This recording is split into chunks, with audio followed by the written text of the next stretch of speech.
sempre bom a gente lembrar, irmãos, que a palavra de Deus, ela é alimento para a nossa vida.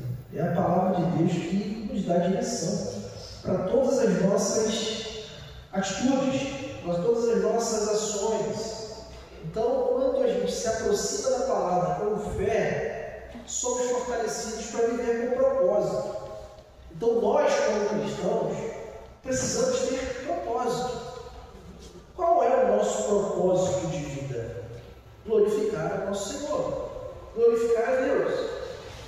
Então, é triste quando você pergunta para um cristão qual é o seu propósito de vida. Ele diz somente: o meu propósito de vida é ir à igreja. Mas o que você vai fazer na igreja? Não é? Então, não basta apenas irmos ao local, repetirmos orações, ouvirmos sermões, cantarmos músicas e não colocar isso em prática em nossa vida. Então, nessa noite nós vamos seguir a nossa jornada na primeira carta de Pedro. Temos aprendido que fomos chamados a brilhar em meio às trevas. Esse mundão que a gente vive, irmãos, está envolto em trevas. Nós somos a lamparina, nós somos a luz. Nós, não necessariamente nós, mas aquele que está em nós, que é o Espírito Santo de Deus que habita em nós. Então nós devemos de fato ser essa luz. E eu quero convidar você para a gente continuar as nossas reflexões, os nossos estudos.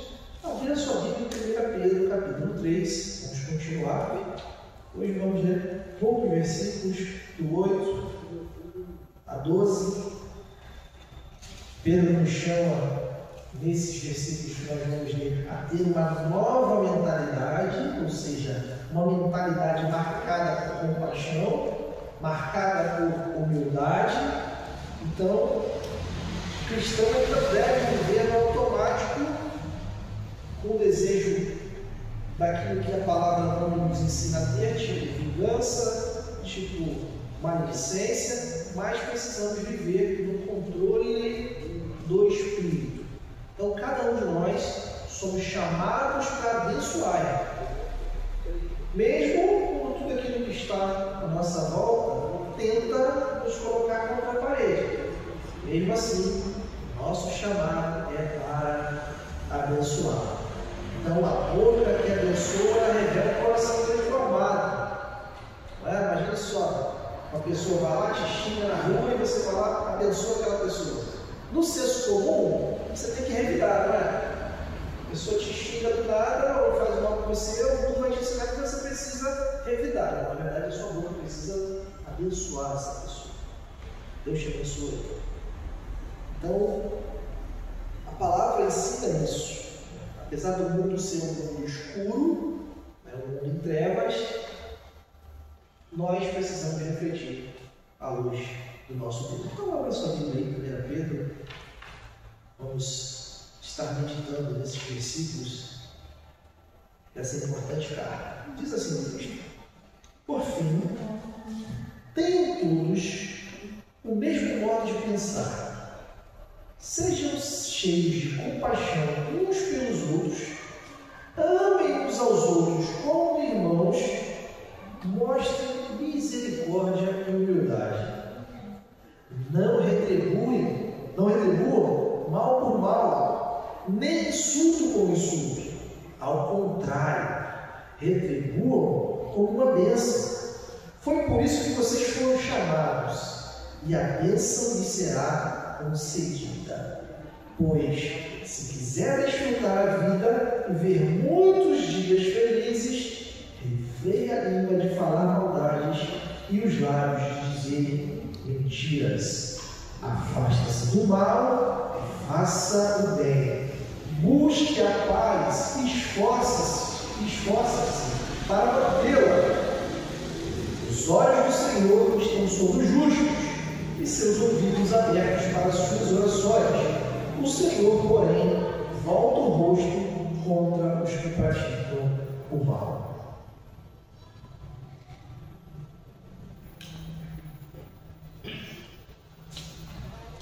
Irmãos, a vida cristã só um exemplo para a gente iniciar essa exposição, é uma estrada que exige de nós muita atenção, exige de nós muita paciência e exige de nós muita sabedoria.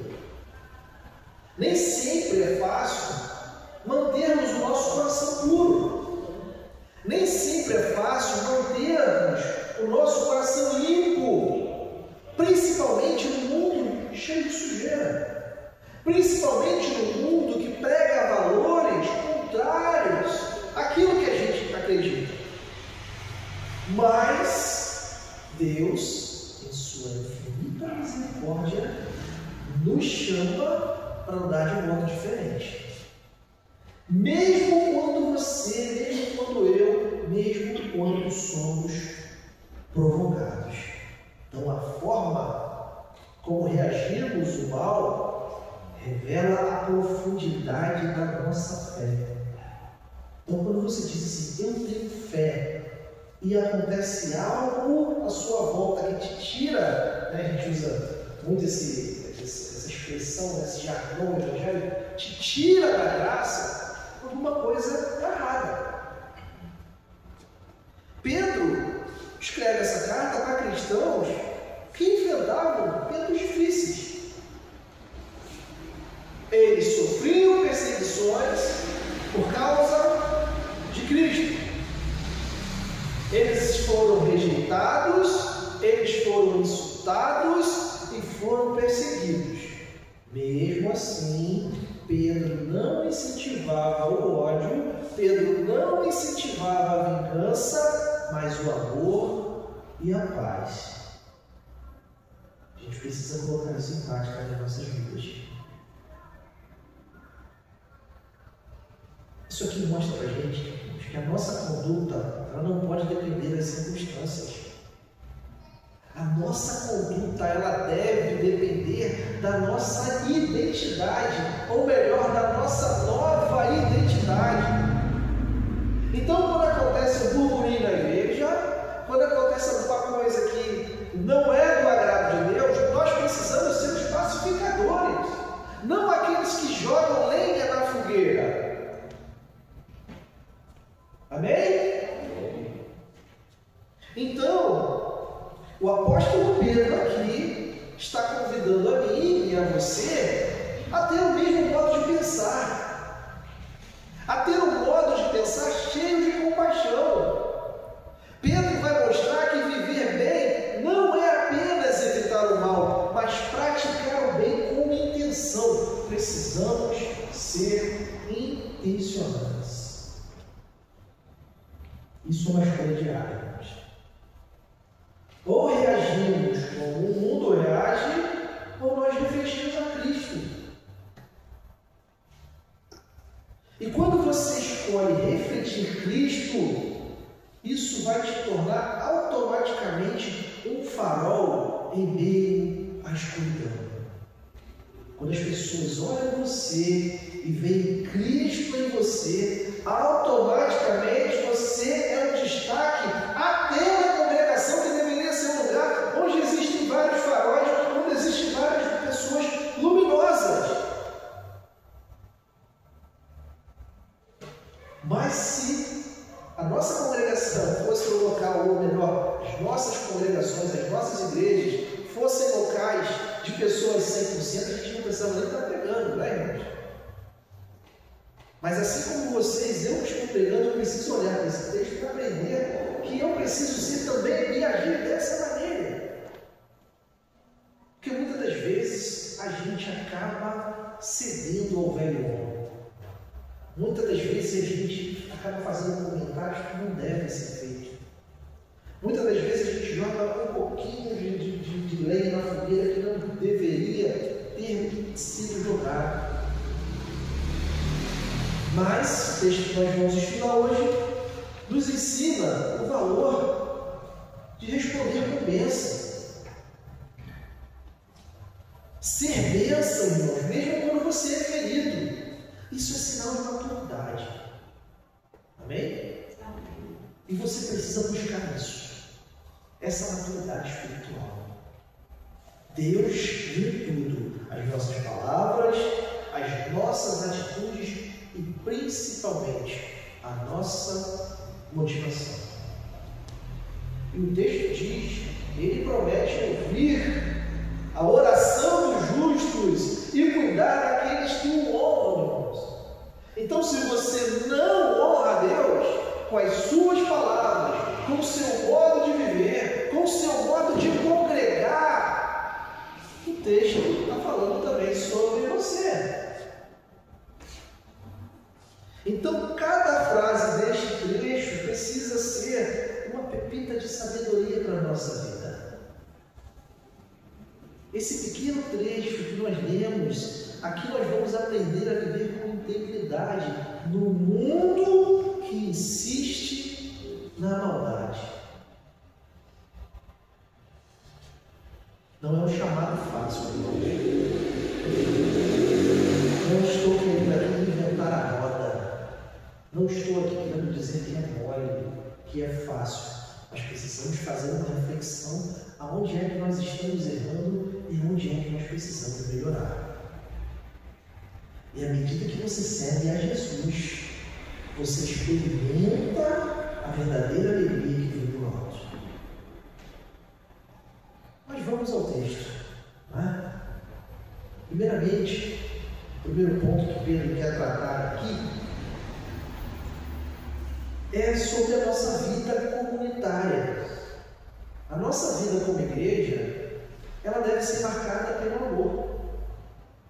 Quando eu compreendi, irmãos, a magnitude do que é ser igreja, de como é bom congregar, eu passei a amar a igreja. Um por um, cada um com a sua particularidade. Aquele legal, que é muito fácil de amar, aquele mais chato, aquele mais nervoso, aquele que não quer saber nada, mas a Bíblia chama, convida a termos o mesmo pensamento. E aí Pedro começa esse versículo com a expressão, por fim, aqui ele está indicando um resumo prático da nossa vida, e ele nos chama a ter o mesmo modo de pensar. O que é isso, pastor? Estarmos no mesmo propósito de Cristo. Aqui Pedro não está falando exatamente sobre liturgia, Pedro não está falando se eu acho que o banco tem que ficar reto ou o banco tem que ficar curvado. Pedro está falando aqui de um mesmo modo de pensar, de unidade, de glorificar o Senhor. Isso aqui não significa pensar exatamente igual tudo, mas a gente precisa ter o mesmo coração voltado para o Evangelho. Irmão, irmã, a igreja ela deve andar na mesma direção. O foco da igreja deve ser o reino e não preferências pessoais. Eu não posso chegar aqui e colocar as minhas preferências, não é? Porque se eu for olhar aqui de cabeça, na minha igreja o único que congregaria seria o Dom Juversino, que é tricolor. O restante está todo mundo excluído, principalmente os familistas. Principalmente os familistas. Pode ser que eu dê uma colher de chá para o vascaíno, que está sofrendo demais, então fica aí, por favor. Mas eu não posso pensar que a igreja ela precisa me entender. Pelo contrário, eu é que preciso me doar para a igreja. Eu é que preciso abrir mão do meu pensamento em prol do crescimento do reino de Deus. E muitos que vivem na igreja, que já têm uma longa quilometragem de igreja, não pensam dessa forma.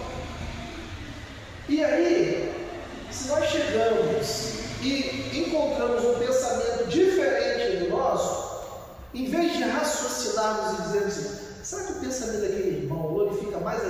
pensamento? Não, a gente já fica chateado, a gente já fica magoado e a gente para de apoiar o trabalho. Isso é o senso comum, irmãos. É por isso que a gente tem que lutar contra a nossa natureza. Porque cada vez mais vamos querer colocar os nossos pensamentos acima do reino de Deus. Embora, como pastor, eu possa, muitas das vezes, chegar e dizer assim, tem que ser assim, tem que ser dessa forma, mas isso não me dá o direito de agir por interesse pessoal. O interesse precisa ser o reino de Deus, o avanço do reino, o crescimento do reino.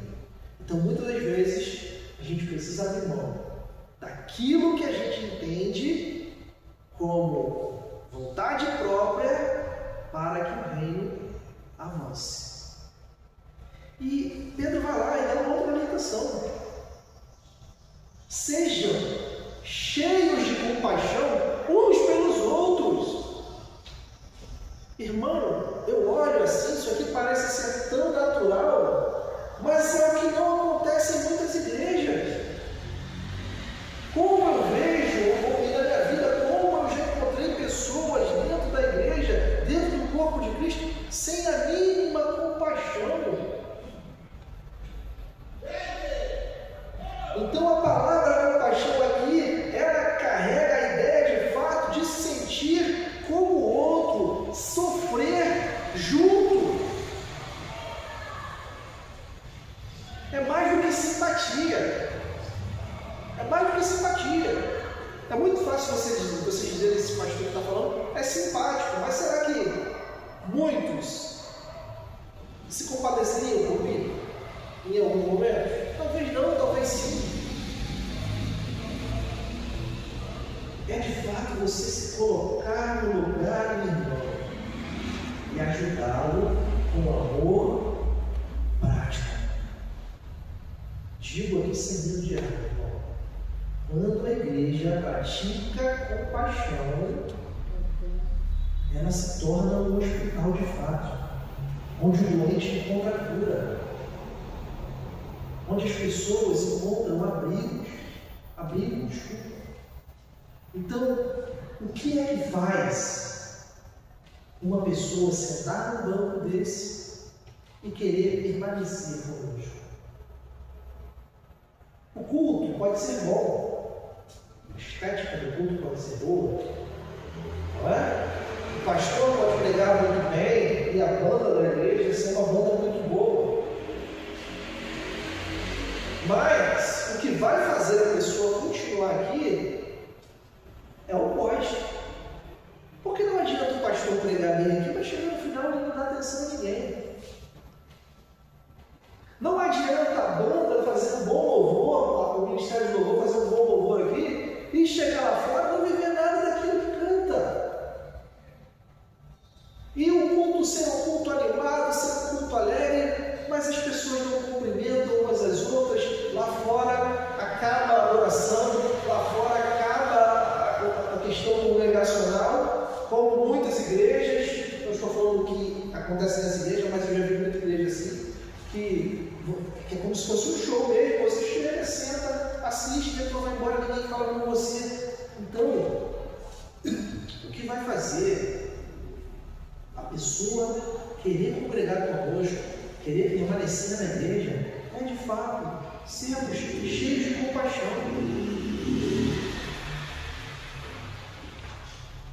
E aí Pedro, nesse mesmo versículo, continua exortando: amem uns aos outros como irmãos. Eu já disse aqui outras vezes, irmãos, toda a igreja que eu participo, que eu frequento, que eu me torno membro, eu acabo vendo todos os irmãos como parentes de fato, meu sangue.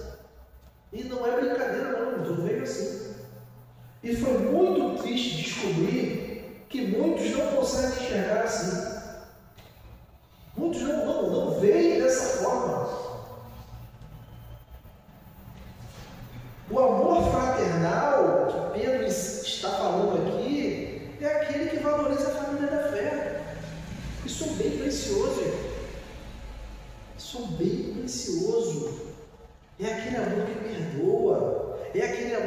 suporta, é aquele amor que busca o bem do outro sem interesse pessoal. A nossa igreja, a igreja do Senhor, é uma casa espiritual. E o amor que nos une é um cimento que mantém tudo de pé. Se não amarmos, se não tivermos amor uns pelos outros, vai cair tudo. Vai cair tudo. As pessoas vão embora, ninguém vai querer sentar mais aqui, ninguém vai querer assistir mais o culto, porque eles vão perceber que é um local que não tem amor. E Pedro está batendo firme na igreja, continua batendo firme na igreja. E ele vai dizer assim, fechando o versículo: mostra misericórdia e humildade. Duas virtudes aqui treinadas: misericórdia e humildade. Misericórdia é a disposição de tratar o outro melhor do que merece.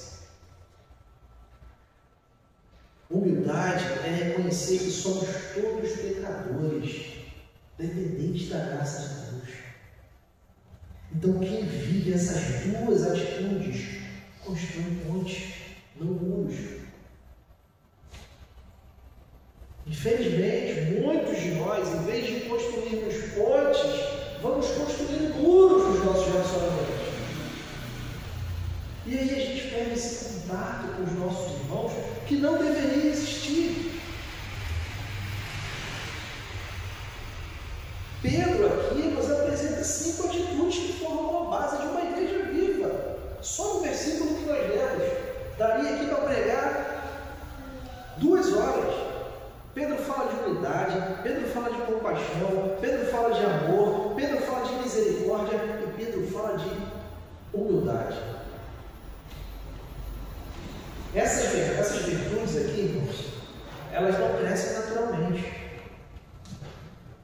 Elas são fruto do Espírito Santo em nós. Amém? Elas são fruto do Espírito Santo em nós. Então, tire suas conclusões. Se a gente não tem unidade, se a gente não pensa com compaixão, se a gente não tem amor, se nós não somos misericordiosos, se nós não temos humildade, talvez o Espírito que esteja habitando em nós não seja o Espírito Santo. É disso que o mundo precisa ver em nós. Esse tipo de amor sendo praticado dentro da igreja. Porque se a igreja for um corpo sem amor, ela é como se fosse um organismo sem alma. Ativo por fora, mas morto por dentro. E Pedro segue ensinando a igreja. E olha isso muito bom. Pedro aqui dá uma resposta contracultural. Algo que ninguém falaria. Pedro começa o versículo 9 dizendo assim: ó, não retribuam mal por mal. Isso aqui, irmãos, desafia a nossa natureza caída. E a nossa natureza caída é reativa. Porque aonde é que você não vê isso? O mundo ensina a devolvermos tudo aquilo que fazem contra nós na mesma moeda. Mas Cristo vai nos ensinar a fazer o oposto. Aqui, irmãos, não é sobre ser covarde. É questão de ser obediente. As pessoas vão falar: você é tão covarde, você em vez de revidar, você teve a chance de revidar, você teve a chance de pagar com a mesma moeda, de fazer a mesma coisa que aquela pessoa te fez e você não fez. Você é um bobo. É isso que a gente ouve. É isso que a gente ouve. E muitas vezes, irmãos, as vozes se tornam mais altas do que a palavra ensina. E aí Pedro segue dizendo: nem insulto com A nossa língua, ela pode ser arma ou pode ser uma cura. Ela pode ser um veneno ou pode ser um bálsamo. Depende de quem está controlando. E aí é o que pega para a gente cristão. Porque o discípulo de Jesus, ele é conhecido por quê? Por responder com mansidão. O discípulo de Jesus é conhecido por responder com mansidão. Isso não é fraqueza, irmãos. É disciplina. Não é fraqueza. E aí Pedro segue trabalhando. Ao contrário, retribuam com uma bênção. Isso é viver o Evangelho de forma radical. Isso é viver o Evangelho com fidelidade. Quando você é ferido, você não devolve o golpe. Pelo contrário, você oferece graça. Então, a bênção aqui dada em resposta ao mal é como uma luz acesa em escuridão. As vozes ficam, vai lá, paga a mesma moeda, não seja bobo, você é cabeça, você não é cauda, você tem que dar o troco, você vai ser bobo. Mas aí a palavra de Deus lá fala assim: ao contrário, retribuam com uma bênção. E aí Pedro explica por que ele está ensinando isso à igreja. Foi para isso que vocês foram chamados. Olha que coisa. A vocação, irmão, do cristão não é vencer discussão, não é vencer debate, mas a vocação de nós cristãos é revelar o caráter de Cristo. É isso que a gente não consegue compreender. A gente quer ter razão. A gente quer chegar no meio de pecadores, colocar o dedo na cabeça: você vai para o inferno. Isso tem que acontecer com você, porque você faz isso e você faz aquilo. E aí você rouba uma praga para cima dele também, em vez de pregar o Evangelho para ele. Porque dizer que está errado, até ele sabe que está errado. Até ele sabe que está errado.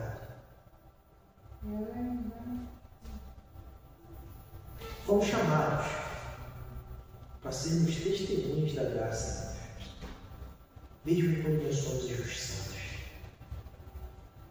Quem vive esse chamado, de fato, vive como Jesus caminhou. E aí, nesse mesmo versículo, finalizando, Pedro diz assim: e a bênção lhe será concedida.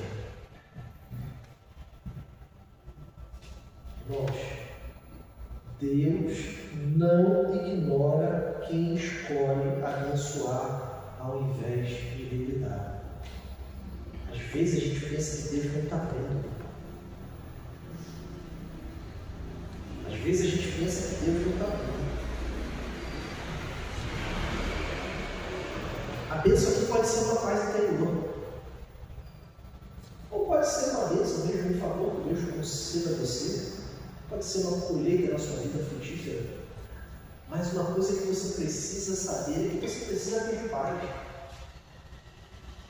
Que a sua atitude agradou ao Senhor. Que você fez a coisa certa. Que a sua atitude é a atitude que Cristo espera de um discípulo dele. Então, em um mundo onde existem várias reações impulsivas, onde as pessoas gostam de revidar, gostam de responder, você responder com bênção. É você plantar colheitas do céu e meio no inferno, praticamente. Tudo horrível, tudo acontecendo, você está ali cultivando.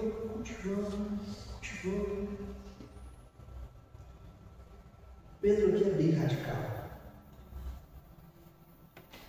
E aí a gente precisa relembrar o contexto onde Pedro estava. Pedro está escrevendo para uma igreja, ou para melhor, para umas igrejas de Roma. O imperador era Nero naquela época. Se os irmãos pesquisarem quem foi Nero, os irmãos vão ver como era a situação que aquele povo vivia, de como aquele imperador perseguiu o cristão. Mas Pedro, a todo momento, Pedro incentiva a igreja a fazer o bem, a pagar com o bem, a ser bênção. E nós chegamos no ponto de número 3. De fato, uma vida que se agrada, aliás, uma vida que agrada a Deus, reflete a sua justiça. Pedro aqui está citando o Salmo 34, para mostrar que a obediência ela traz para nós consequências práticas. Quem deseja viver com alegria e satisfação deve cuidar daquilo que fala, né? A língua é o termômetro da nossa alma. Palavras maldosas, palavras mentirosas, muitas das vezes bloqueiam o caminho de uma vida abundante. Então é impossível você que vive falando coisas maldosas, que vive falando coisas mentirosas, ter uma vida abundante, irmão. É mentira. E como? Porque você está atraindo para si mesmo coisas ruins. É impossível o Espírito Santo fazer uma obra em alguém que vive dessa forma.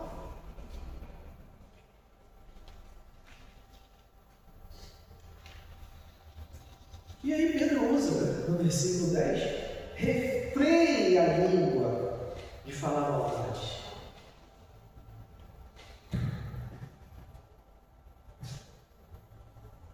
O crente maduro, ele pesa as suas palavras antes de soltá-las ao mundo. Ele para, respira. Será que é válido falar isso mesmo? Será que não é melhor dar uma segurada? Se eu falar essas coisas dessa forma, será que vai trazer paz? Ou será que vai trazer caos? E no versículo 11, Pedro ainda direciona aquela igreja. Afasta-se do mal e faça o bem. É mais do que simplesmente evitar o pecado, mas é você ter uma luz cativa pela santidade. É você sair da sombra e correr para a luz de fato, com o passo firme, com o passo intencional. A justiça de Deus, ela se reflete em atitudes concretas no nosso dia a dia. Muitas das vezes, a justiça de Deus só se reflete para nós da igreja, né? No templo, no culto, no momento de louvor, no momento que eu oro ao Senhor aqui, mas ela precisa refletir no nosso dia a dia, a forma que a gente vive, como a gente anda, no trato que a gente tem com o nosso parente, com o nosso vizinho, com o nosso colega de trabalho.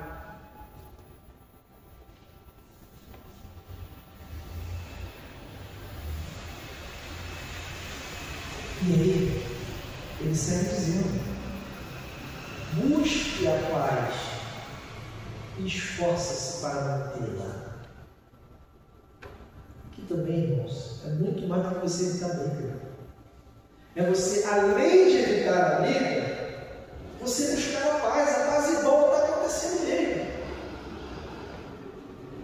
É de fato você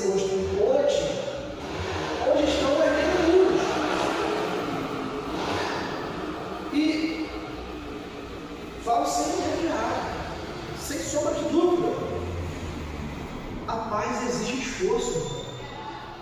A paz exige esforço, porque o nosso natural é agir com ira. O nosso natural é que quando formos confrontados, agirmos com ira. Não com graça. Porque a graça é um atributo divino do Espírito Santo, de Deus, para conosco. E você só pode agir com graça mediante a atuação do Espírito Santo na sua vida.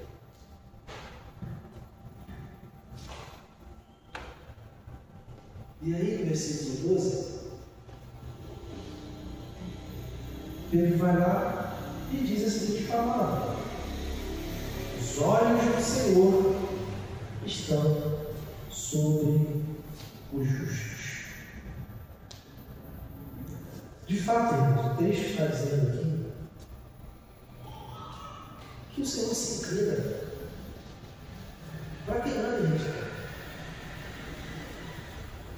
Ele ouve a sua oração com prazer. Mas o texto diz também que ele vira o rosto para aqueles que agem, para aqueles que fazem o mal deliberadamente. Viver para agradar a Deus é você estar debaixo do seu olhar. Mas o texto aqui também fala sobre aquele que faz o mal.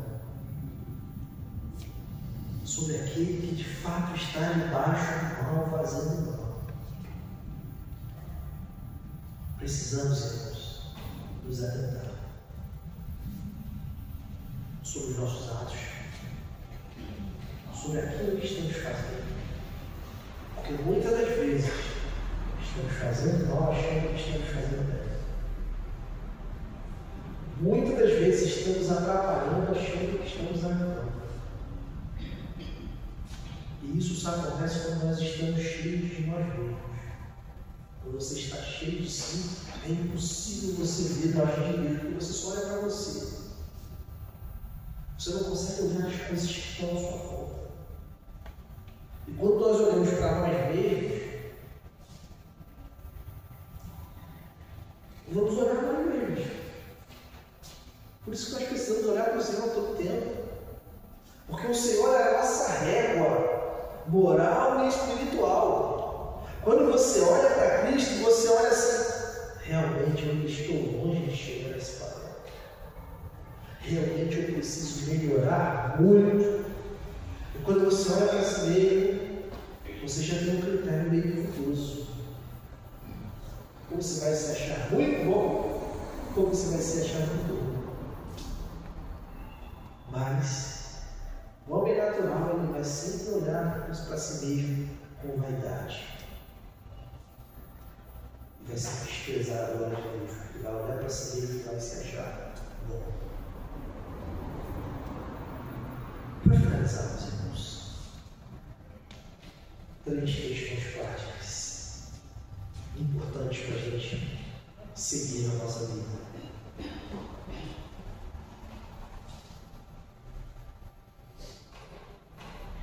A primeira delas: viva com intencionalidade ao falar. Suas palavras, irmãos, revelam de fato se Cristo reina no seu coração. Me dá uma dica aí, irmão, o que eu preciso fazer? Mediante a sua dica, mediante o seu conselho, as pessoas vão ver se Cristo reina de fato no seu coração. Usa a sua boca para edificar. Usa a sua boca para encorajar. Usa a sua boca para proclamar a verdade. Lembra-se sempre, irmão, uma língua controlada pelo Espírito é sinal de maturidade espiritual.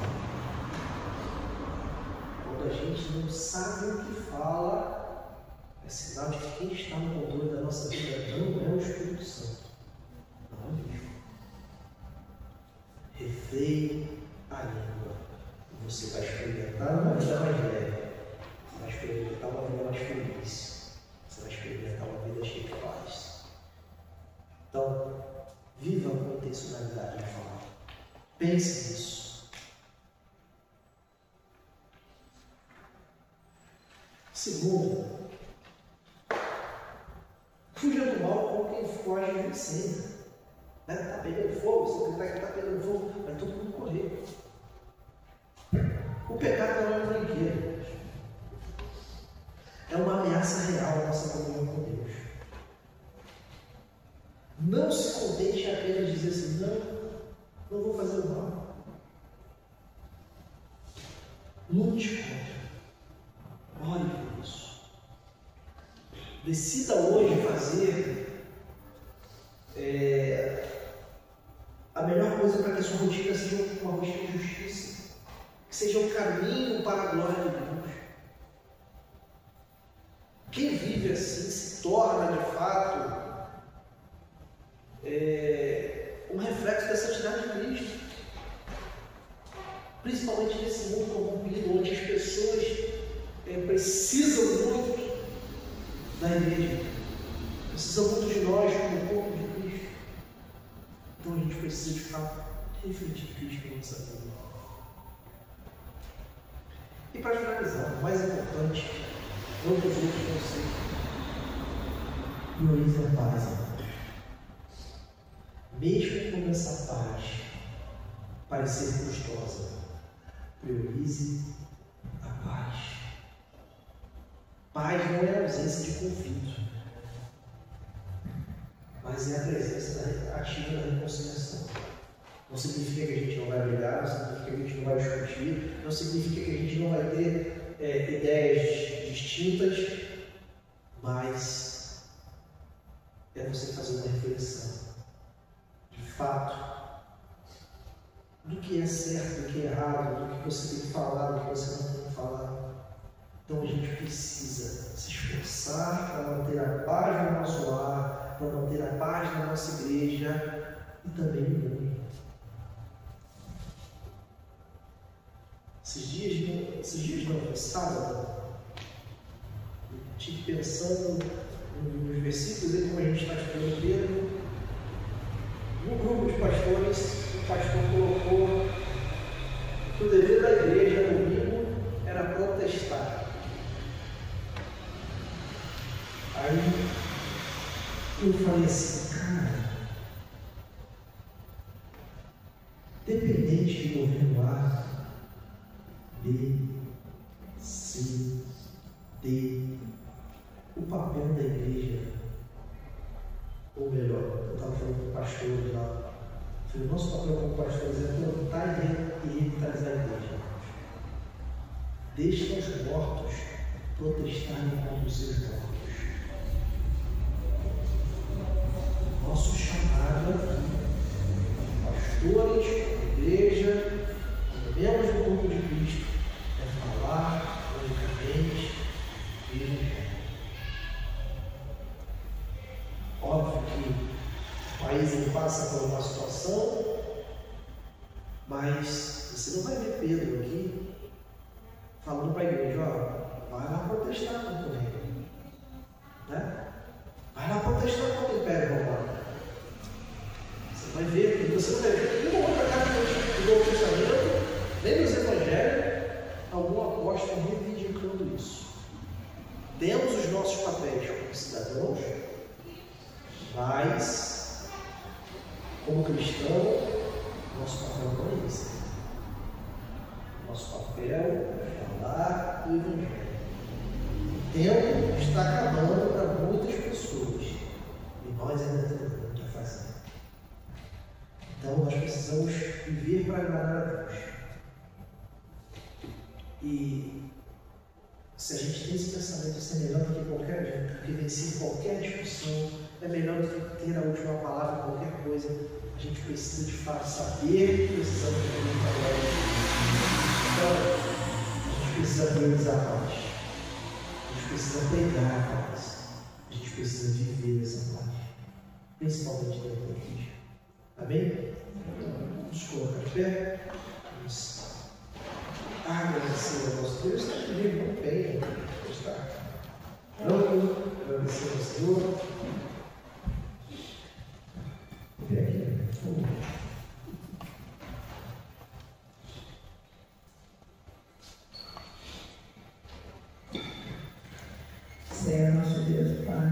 te agradecemos, Senhor Deus, por mais um dia, por esse corpo, Senhor, prestado aqui, Senhor. Ó Deus, muito obrigado. Obrigado porque o Senhor tem nos abençoado cada dia, o Senhor tem cuidado de cada um de nós.